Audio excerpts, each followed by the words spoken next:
আসসালামু আলাইকুম বোনদের, এত সিম্পল রান্না করে কেন খাওয়া দাওয়া করালাম, সবাই একটু ভিডিওটা দেখেন।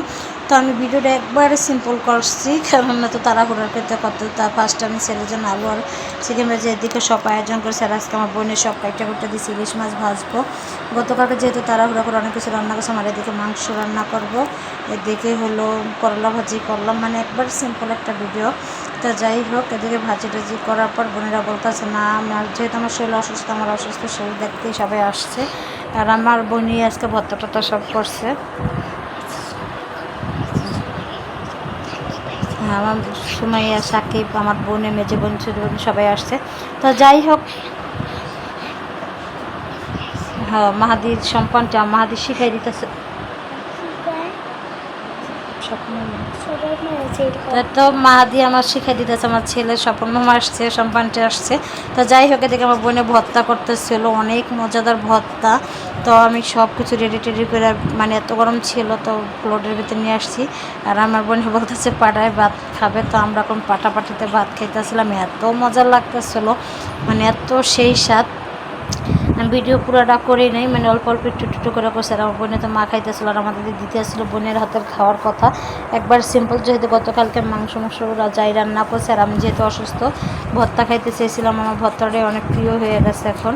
আর বোনে বলতেছে যে সব কিছু রেডি করে, আমি সব রেডি করে দিচ্ছি। আর বোনে পাটায় শিলপাটায় ভর্তা করতেছিল, আর আমি যে খাইতেছিলাম। দেখেন আমার মতন এরকম করে কে কে শিলপাটায় ভাত খান বোনের হাতে, সবাই একটু কমেন্ট করবেন। আর দেখেন কত মজাদার ভর্তা, ভাত এত মজা হয়েছে, মানে আমি মনে হয় 10 বছর এরকম ভাত খাইনি। এত পাড়ায় শিলপাড়া, তাও শিলপাড়ার ভর্তা ভাত এত মজা লাগতেছে। পরে আবার এক প্লেট আনছি, মানে এক প্লেট খাওয়া শেষ আবার মা খাইতেছিলাম। আমার বোনে সব রকমের ভর্তা দিয়ে, চিংড়ি মাছ, শুটকি ভর্তা, কালো জিরা ভর্তা, ধনিয়া পাতা ভর্তা, ইলিশ মাছের কাটা ভর্তা, 5-6 রকমের ভর্তা। আর আমরা এরকম করে শিলপাড়া ভর্তা মাইখে খাইতেছিলাম, এত মজা লাগতেছিল। এই সিম্পলের খাবারের ভিতরে যে এত মজা হয় খাবার, মানে এরকম খুব সাধারণ একটা বিষয় না, এরকম অনেক একটা মজাদার বিষয়। মানে ভর্তা চত্তা হলে এরকম ভাত অনেক খাওয়া যায়, আমি কয়েকদিন ধরে এই ভাত এত মজা করে খাইতে পারি না। আর আজকে ভর্তারে দেখে আমার বোনিয়া বাড়ি থেকে ছোট ছোট কাঁঠাল হয়েছে, কাঁচা একটা, আর এই কাঁঠালটা নিয়ে আসছে, মানে এত কোষ ছিল কাঁঠালটা, এত মিষ্টি ছিল মাশাল্লাহ। দিলে বিকালে আমরা এখন আমি একটা ভিডিও করলাম যে এত হাসি পাইতেছিল কাঁঠালটা দেখে।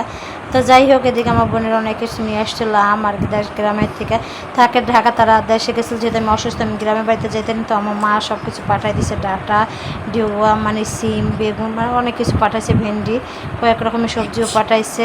আবার কাঁঠাল ভাঙিয়ে আমার বোনে আবার নিয়ে আসছিলো বড় একটা কাঁঠাল, আবার এদিকে বট রান্না করে আনছে ছেলের জন্য, জুস টুস, আম, কাঁঠাল ভাঙিয়ে বাটিতে করে নিয়ে আসছিলো। বড় বোনে যেমন বড় একটা কাঁঠাল আনছে। তো যাই হোক, দিক থেকে আবার কষু নিয়ে আসতে, আর দেখেন কাঁঠাল বাড়ির কাছে কাঁঠাল এত মজাদার, এত মিষ্টি ছিল বলার বাইরে। আর এদিকে বট রান্না করে নিয়ে আসছিলো, তো বটগুলো আমি দেখে একটু খাইতেছিলাম, এত মজা লাগতেছিলো। তা তাদের বিকালের জন্য আবার আম টাম সব কাইটে দিলাম, ফল টল কাইটে দিলাম। তো ভিডিওটা মোটামুটি এরকমই করলাম, বা বোনের হাতে আজকে শিলপাটায় ভাত খেলাম, এত ভালো লাগলো। ভিডিওটা কেমন আছে সবাই একটু কমেন্ট করবেন, আর আমার একটু সাপোর্ট করবেন। আর এই দেখেন আমরা ফল টল এখন সবাই খাইতেছিলাম, আমার দুলাভাই আর আমার মেজো বোনে, ভাগ্নে সবাই মজা করতেছিলাম, খাইতেছিলাম, এত ভালো লাগতেছিলো। কেউ আসার পর অনেক আনন্দ লাগে, আর চলে গেলে অনেক মনটা খারাপ হয়ে যায়, তারা অবশ্য চলে যাইতেছিলো। আর এদিকে আমাদের টিভিটা একটু প্রবলেম হয়েছে, আমার মেজো দুলাভাই টিভিটার সময় ঠিক করে আনছে, আমার জামাই বলতেছে একটু পরিষ্কার করে করে আমি টানাই দিতেছি, রাখো।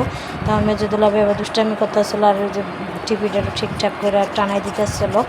আর এই তো ভিডিওটা আমরা সবাই গল্প করতেছি, কেমন হয়েছে সবাই ভালো থাকবেন, সুস্থ থাকবেন, আল্লাহ হাফেজ।